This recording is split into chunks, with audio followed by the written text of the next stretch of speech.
Next question from Steve Botari. One of the focuses of a new Trump administration would be to institute wide-ranging tariffs. So there's a lot of talk about putting taxes on imported goods. Councillor Prescott, you're against broad tariffs, saying that they're a tax on Americans. So if elected, does that mean you would stand up to these tariffs, the policy, stand up to President Trump on this issue?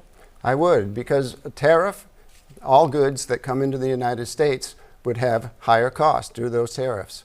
We don't need to be disrupting the economy of our country. If costs are higher, which they are today at 29%, imagine if we had tariffs on all the goods that come into our country. We should not do it. We want to keep taxes low, be able to grow our gross domestic product, grow our revenues so that we can balance our budget and prepare for the future. It's the bedrock of government is make sure you're fiscally responsible, especially in the U.S. government, because that's where we can have most effect on our economy. If we're fiscally responsible, we make sure that taxes are low and we balance our budget the way that we should be doing. It's the same way I did in the state Senate.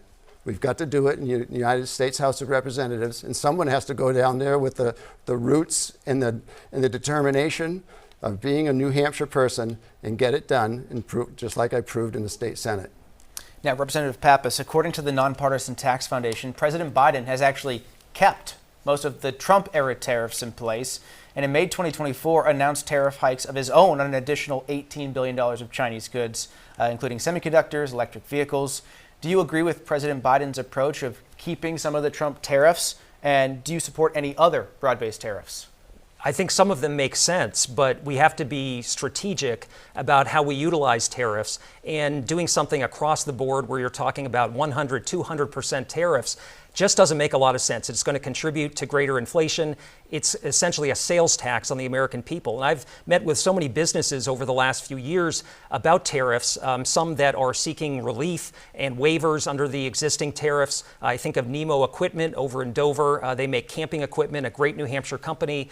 They've been challenged in terms of their supply chains because of the tariffs. I think of one of our great solar companies, Revision Energy out of Brentwood, that has seen high tariffs on imported solar panels, which is contributing to higher costs for their business. So we've got to be smart about how we protect certain industries like steel in the United States, but we have to be mindful about how we're looking to onshore production of critical components.